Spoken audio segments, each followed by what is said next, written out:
네, 안녕하십니까. 수보명TV의 변형입니다. 대한민국은 2021년 현재 우리나라의 중소기업이 한 400만 개 내외가 있습니다.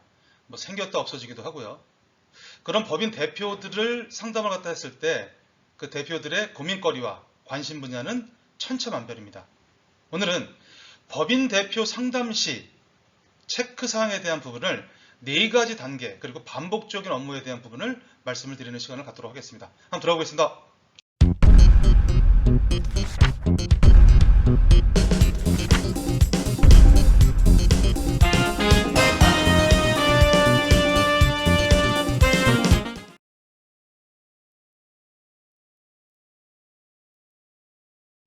네, 법인의 어떤 시작과 끝은 어떻게 하는 게 좋을까요?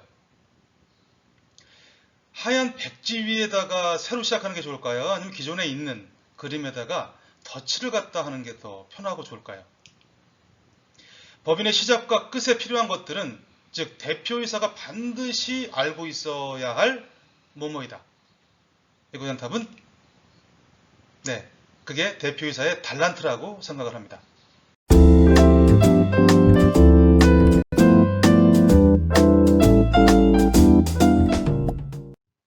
법인 컨설팅을 갖다 시작할 때 정말 안타까운 경우를 갖다 많이 경험을 하게 됩니다. 회사가 어느 정도 성장이 돼서 아주 규모가 외형이 커지고 나서에 대한 고민은 처음 법인 시작을 했을 때 처음부터 좀 제대로 제도 정비나 이런 부분을 잘했으면 문제가 전혀 안 되는데 그때는 또 애석하게도 그런 부분은 몰랐습니다. 그래서 저는 법인에 처음 시작을 했을 때 뭐 개인사업주에서 법인을 전환하거나 신규 설립을 하거나 하얀 백지 위에다가 새롭게 그리는 게 가장 좋습니다. 그래서 법인의 시작의 핵심은 2가지가 있는데 첫 번째, 법인 제도에 대한 정비. 우리가 수학 문제를 갖다 풀려면 기본적으로 공식을 갖다 외워야지 풀 수 있는 것처럼 법인을 시작하려면요. 제일 먼저 법인 제도 정비에 대한 부분이 가장 첫 번째입니다. 2번째, 그리고 법인을 갖다 설립을 하면 법인의 유형에 따라서 제조업, 유통업, 기타 등등의 그 업종이 다 틀린데 각각의 업종에 맞는 혜택이 뭐가 있는지 그 혜택이 있으면 어떻게 우리 회사에서 적용을 갖다 하는지에 대한 부분을 알고 적용을 갖다 하는 게 접목을 시키는 게 가장 큰 중요한 부분이고 핵심이라고 생각을 합니다. 네, 이번 장에서는 기업의 라이프 사이클에 대해서 한번 잠깐 말씀을 드리고 넘어가고자 합니다. 기본적으로 기업을 갖다 하게 되면 자본을 갖다가 끌어들여야 되죠. 그 자본이란 부분은 뭐 내가 있든 아니면 남의 돈을 갖다가 끌어오든 이런 부분에 대한 어떤 시드머니가 있어야지 제품을 갖다 만들든 제품을 갖고 와서 유통마진을 먹든 이런 부분이 중요한 첫 번째 사항입니다.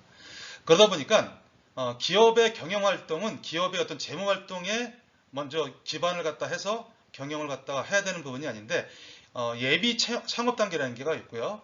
이게 창업 단계는 한 창업 이후 한 3년까지 그리고 성장 단계가 한 7년까지 성숙 단계가 약 8에서 20년 그리고 안정화 단계까지가 20에서 30년 정도의 라이프 사이클을 갖다 보여주고 있습니다. 물론 이 단계에 있어서 중간에 도태가 돼서 없어지는 회사도 있는데 이런 프로세스대로 기업은 운영이 되고 있습니다. 그래서 맨 처음에 창업을 했을 때 준비해야 될 부분 그게 제조업이냐 유통업에 따라서 다 틀린데 이 시간에는 제조업 베이스로 좀 말씀을 먼저 좀 드리도록 하겠습니다. 제조업 같은 경우는 기본적으로 제품을 갖다 만드는 것도 중요하지만 단기간 안에 어떤 이익이 생겼을 때 세금을 갖다가 법인세를 덜 내거나 감면을 받거나 그런 제도도 여러 가지가 있습니다. 그래서 기업부설 연구소를 갖다가 한다든가 뭐 인증, 벤처 인증, 병역 특례, 인증 허가, 그리고 정부 R&D 뭐 참여 여부에 따라서 뭐 혜택이 주어지는 부분도 있고요. 또 성장 단계에서 고민해야 될 부분은 우리 회사 제품 자체의 어떤 거래처의 다변화 이걸 갖다 하기 위해서 예를 들어서 외부 인증에 대한 부분, 뭐 인허비즈나 메인비즈나 공장 증설이나 이런 부분, 또 외형이 상당히 많이 커졌을 때 뭐 코넥스나 코스닥이나 IPO를 갖다 추진하는 그런 단계를 갖다가 경험하는 그런 업체도 있을 거고요. 향후 마지막에 가서는 기업 가치가 상승이 됐을 때 우리 회사가 명문 장수 기업으로 성장할 것인지 아니면 기업 구조 조정의 어떤 퇴출로 인해서 몇십 년 동안 이어져 온 사업체가 망하는 길로 갈 것인지에 대한 부분이 극명하게 준비 여하에 따라서 나눈다고 생각을 합니다. 업종에 따라서 법인 설립 후에 준비해야 될 사항들이 다양하게 있습니다.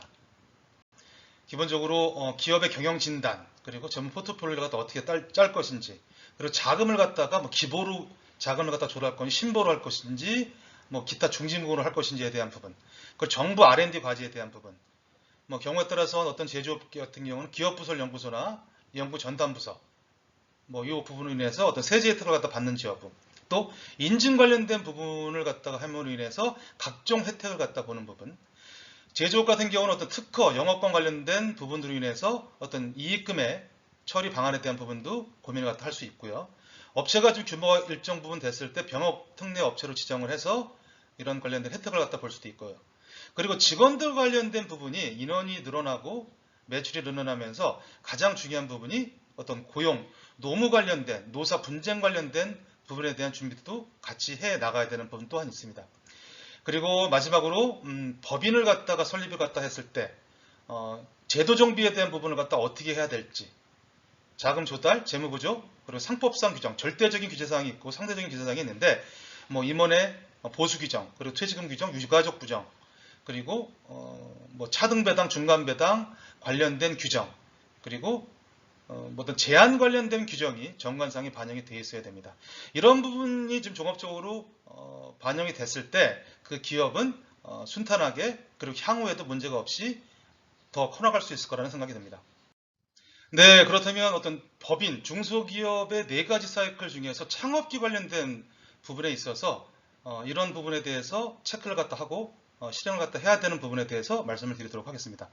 일단 개인 사업자에서 법인으로 전환을 하거나 아니면 처음부터 법인으로 설립을 해서 사업체를 갖다 운영하는 부분에 있었을 때는 기본적으로 사업 목적에 대한 부분에 대한 선정, 그리고 주주 구성을 갖다 어떻게 할 것인지에 대한 부분, 임원 설계에 대한 부분을 갖다 어떻게 하고 급여 설계에 대한 부분을 갖다 어떻게 할지, 이런 부분에 대해서 고민을 갖다 하셔야 됩니다. 그리고 법인 설립을 갖다가 어떤 지역에서 할지, 수도권 과밀 억제 지역에서 할지, 그 이외의 지역에서 할지에 따라서 들어가는 부도의 비용 자체가 좀 또 틀립니다. 특히 창업기에는 기업의 제도 정비에 대한 부분이 상당히 중요한데요.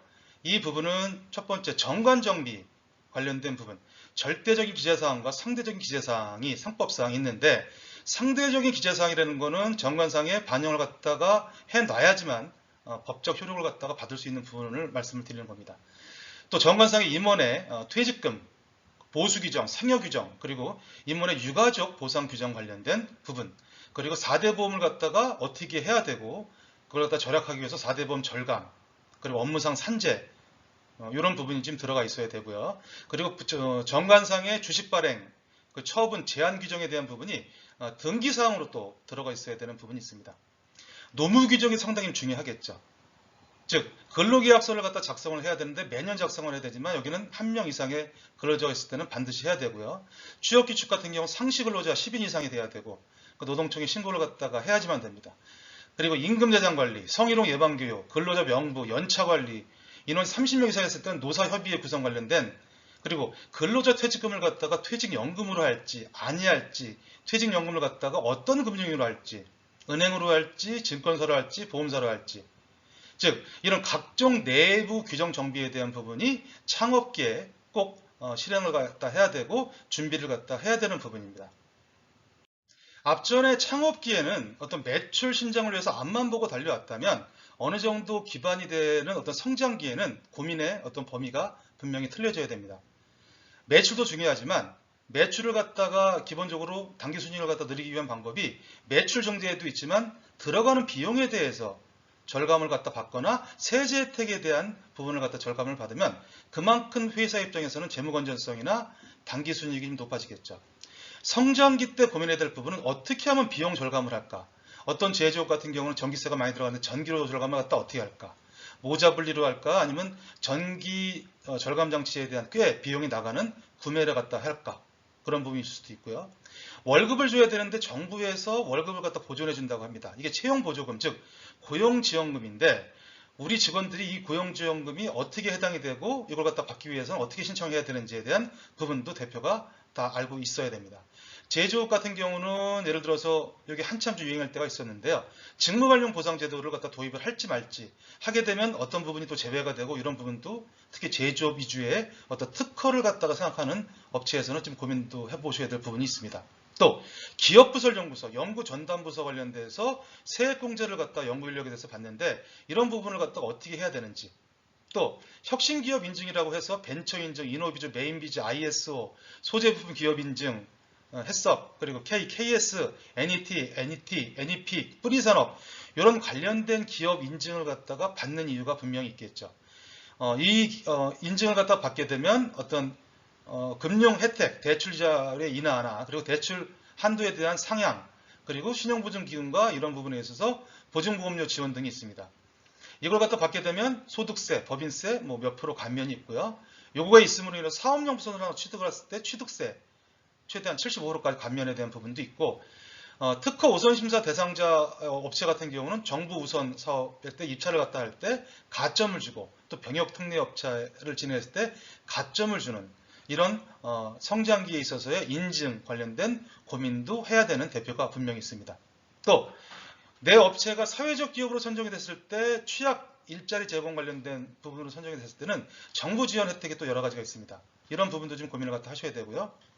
판로 확대에 대한 부분을 봤을 때 우리 회사 제품이 어떤 업체, 즉 조달청에도 기본적으로 선정이 돼서 판매로를 갖다가 넓혀나가는 부분도 한번 고민을 갖다 해보셔야 됩니다. 그리고 성장기의 마지막 단계에 있어서는 이런 부분도 많이 있습니다. 주주 구성 자체가 차명, 명의신탁 관련된 부분이 설립 당시에 무지로 인해서 좀 잘못되어 있는 그런 업체들도 분명히 있습니다. 그리고 주식을 갖다가 어느 정도 회사가 성장이 됐을 때 이동이 돼야 되는데, 주식을 이동할 때 양도로 하는 게 좋은 건지 증여로 하는 게 좋은 건지, 자본을 갖다가 기본적으로 들어갔을 때 이걸 갖다가 증자를 통해서 들어가는 게 좋은 건지, 아니면 특허 관련된 부분을 평가를 통해서 들어오는 게 좋은 거에 대한 부분도 한번 성장기 때 고민해야 될 부분이 아닐까라는 생각이 듭니다.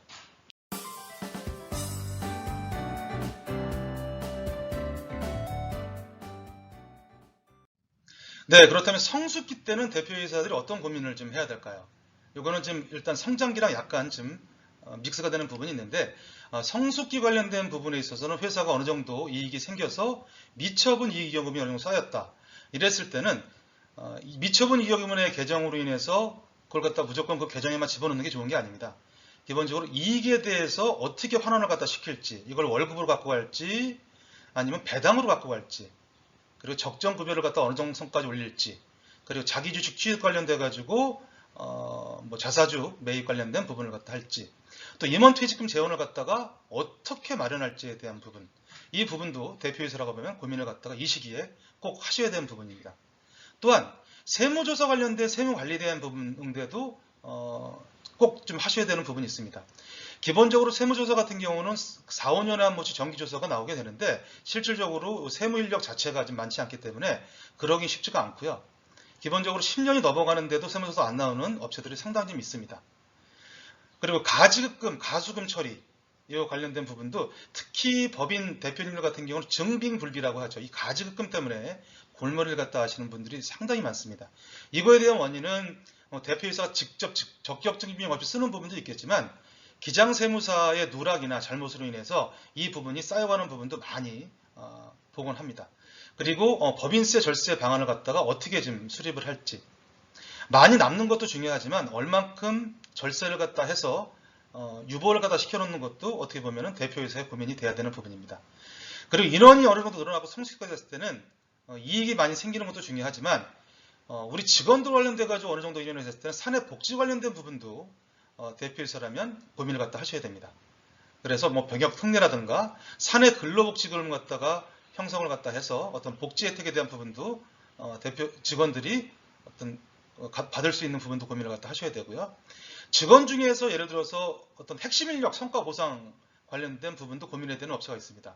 지금 어느 정도 규모가 되면 다른 데서도 이렇게 직원들을 갖다 핵심 인력을 빼갈 수 있는 부분이 있거든요. 이런 부분에 있어서의 어떤 제도에 대한 복지 제도를 갖다가 준비하는 것 또한 대표이사의 고민이 아닐까 합니다. 그리고 마지막으로 성숙기 때는 향후에 내 회사를 갖다가 팔지 아니면 가업을 갖다가 자식한테 물려줄지에 대한 부분에 대한 고민을 갖다가 해야 되는 시기입니다.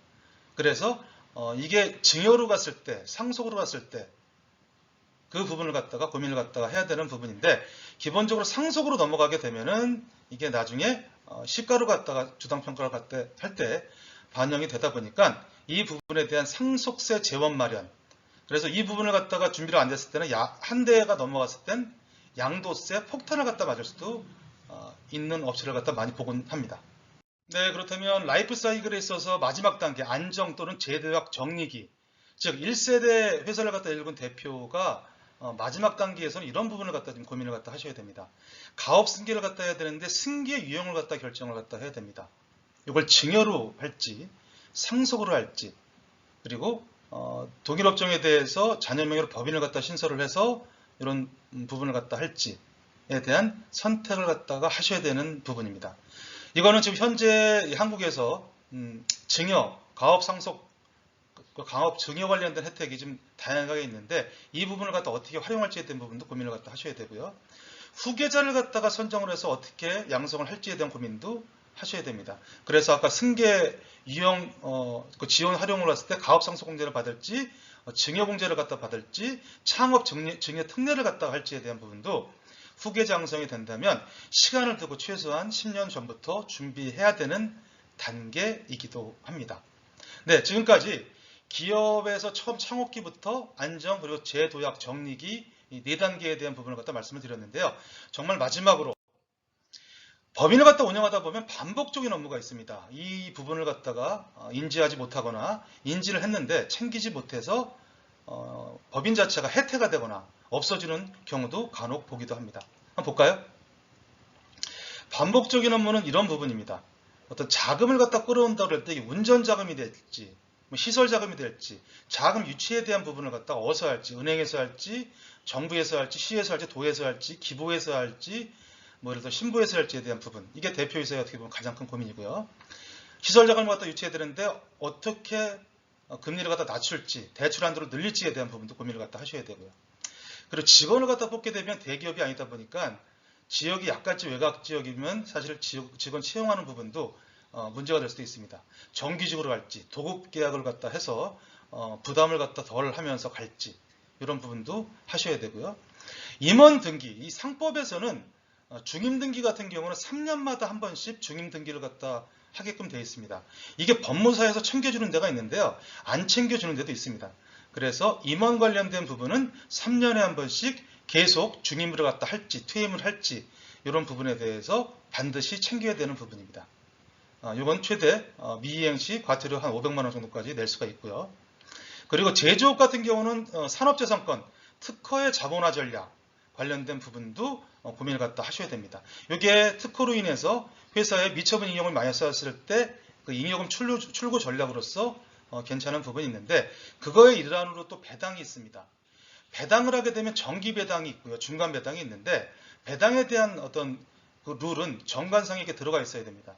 배당을 갖다 하려면 무조건 하는 게 아니고요. 배당 결의서, 의사록을 갖다 작성을 하고 비치를 해놓고 세무사를 통해서 배당 가능 매년 이익을 갖다가 물어봐서 배당을 갖다 실시해야 됩니다. 이런 의사록 작성 관련된 부분도 매년 좀 해야 되는 부분이고요. 그리고 어떤 아젠다 관련돼 가지고 이사회가 있으면 이사회, 없으면 주주총회 관련돼 가지고 각각 안건에 대해서 의사록 작성 및 이런 부분에 대한 근거 자료를 철저하게 해놓으셔야 되고 주주총회에 안건이 있고 이사회 안건이 있습니다. 이런 부분에 대한 의사록 작성이 반복적인 업무인데 이런 부분을 간과하거나 몰라서 이행하지 않는 대표들이 정말 많습니다. 소잃고 외양간 보시지 마시고요. 이런 부분을 관리할 수 있는 옆에 그 집사를 갖다 주시는 것 또한 나쁘지 않습니다. 어떻게 보면 영업하시는 법인 컨설팅을 하시는 분들이 지금 제가 여태까지 말씀드렸던 이런 모든 부분을 갖다 다 다룰 줄 알아야 되는 겁니다. 네, 오늘은 약간은 좀 길었지만 법인 상담 시 법인 대표한테 각각에 따라서 체크해야 될, 점검해야 될 그런 내용에 관련된 부분을 말씀을 드렸습니다. 네, 주말 잘 보내시고요. 들어주시면 감사합니다. 감사합니다.